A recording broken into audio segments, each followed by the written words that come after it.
शासनपति प्रभु महावीर स्वामी को हम वंदन करते हैं। सभी गुरु भगवंतों को तिकोतों के पाठ से वंदन करते हैं। श्रद्धावान भाई और बहनों, आपके अंदर विराजित आत्मा को माजलगांव से सुभाष कोठारी का सादर प्रणाम, सादर जय हिंद। उत्तराध्यायन सूत्र के 7वें वर्ग पर हम चिंतन कर रहे हैं। चौथी गाथा में गुरु भगवंतों ने कहा, जहाँ खल्लू से उरंबे आयास आए समीए एवं बाले ये मेटे इव नरायाऊम। यानी गुरु भगवान चौथे गाथा के अंदर कहते हैं, जैसे पाने के लिए निश्चित किया हुआ मेनन मानो उसकी प्रतीक्षा करता है, उसी प्रकार अधीर्मिष्ट बालजन नरक आयु की आकांक्षा करता है। गुरु भगवंत समझाते हैं कि यहाँ पर वो मेनन मृत्यु की राह देख रहा है। वो जो बकरी का बच्चा है उसे तो ज्ञान नहीं है, लेकिन उसका जो मालिक है वो क्या सोचता है कि अब इसका समय आ गया है। तो आगे गुरु भगवंत कहते हैं, ये उदाहरण क्यों दिया है गुरु भगवंतों ने?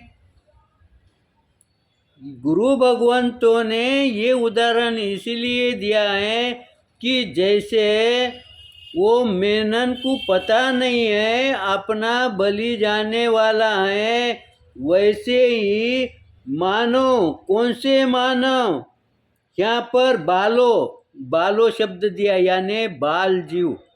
बाल जीव किसको कहेंगे? हम बालो यानी छोटा बालक।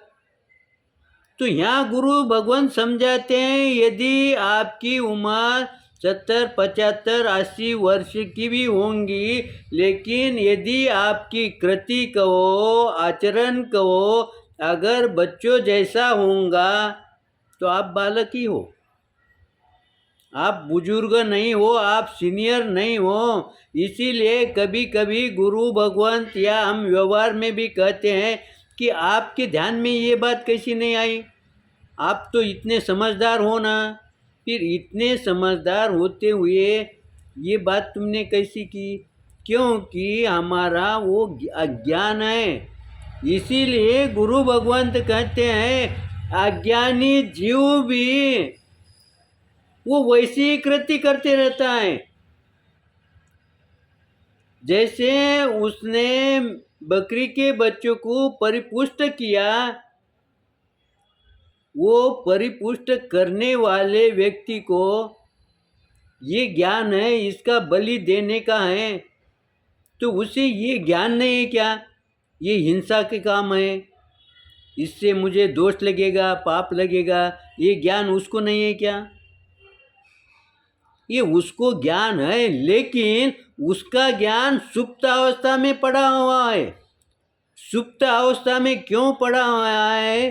क्योंकि उसके उस ज्ञान के ऊपर कर्म के इतने गाढ़े आवरण आए हुए हैं, वो ज्ञान उसका खुल ही नहीं रहा है।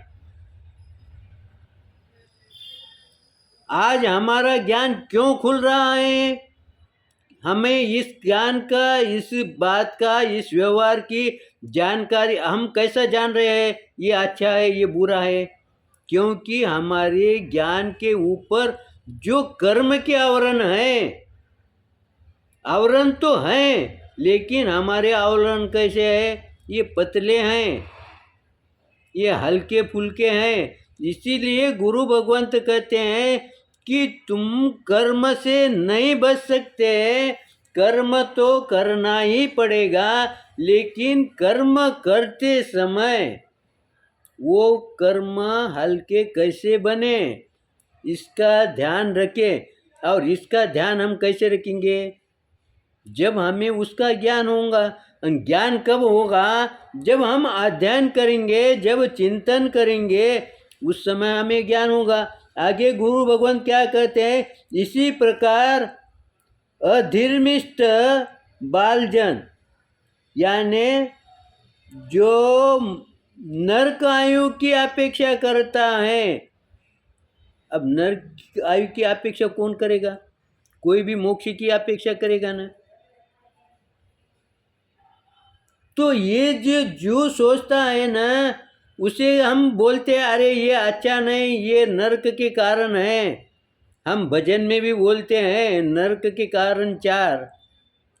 ये हम रटते हैं, बोलते हैं, लेकिन व्यवहार में हम करना रुकते हैं क्या? हम सीधा कर देते हैं, लेकिन क्योंकि हमारी जो वृत्ति है, जो आवरण है, वो हमारे ज्ञान को उजागर होने नहीं देते।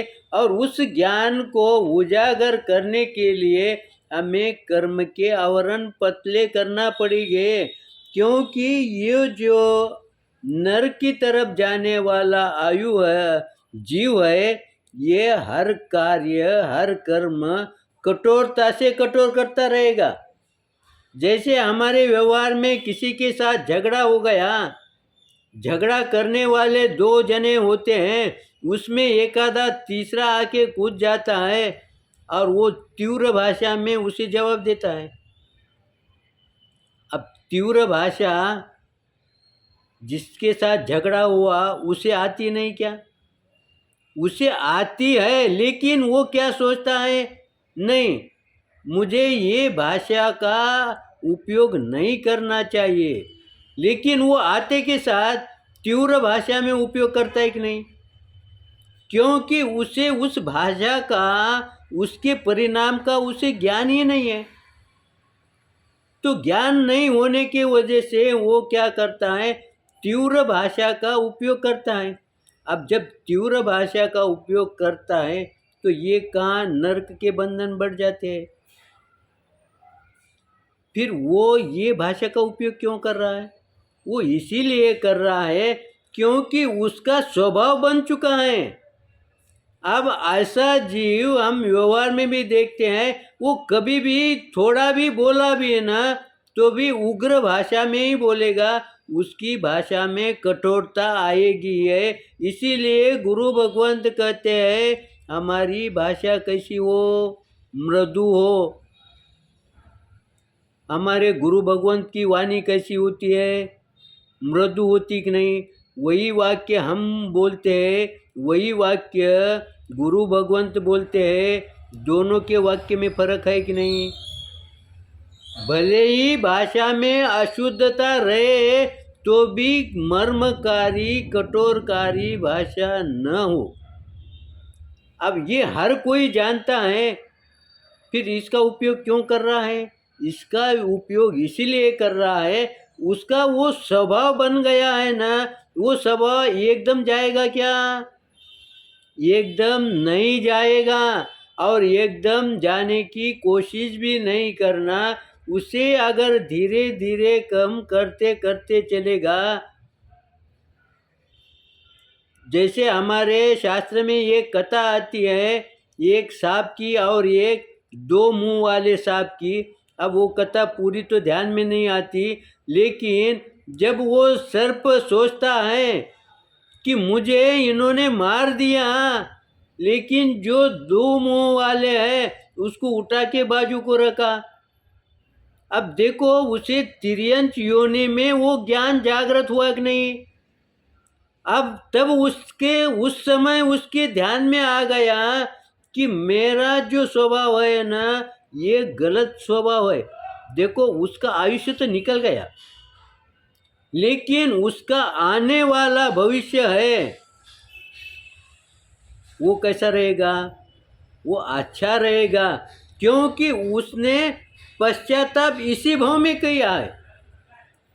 गलती को उसने मान लिया, इसी भाव में मान लिया। इसीलिए गुरु भगवंत कहते हैं प्रतिपल हमारे ध्यान में गलती आ गई ना, उसे मान लो, सामने से क्षमा मांग लो, तो हमारा ज्ञान खुलते रहेगा। हम ये न चिंतन करें कि मेरा ज्ञान, अगर मैं स्वाध्याय बनूंगा, पूजा पाठ करूंगा, सामायिक करूंगा तो ही खुलेगा, ऐसी बात नहीं है। वो सर्प तिर्यंत योनि में होते हुए भी उसका ज्ञान वहाँ पर खुल गया कि नहीं, उसने चिंतन किया है कि नहीं। इसका मतलब ज्ञान कभी भी खुल सकता है, और जैसा ही ज्ञान खुलेगा उस समय उसका आगे का भव निश्चित ही अच्छा रहेगा। इसीलिए गुरु भगवंत कहते हैं कि थोड़ा पढ़ो, थोड़ा सुनो और अधिक चिंतन मनन करो। इस तरह से मेरे चिंतन के अंदर समय को देखते हुए कुछ विपरीत आया होगा, कुछ गलतियां हुई होंगी, तो आप निश्चित रूप से क्षमा करेंगे। सही आया होगा तो लाइक करेंगे, शेयर करेंगे। इसी आशा के साथ ओम शांति।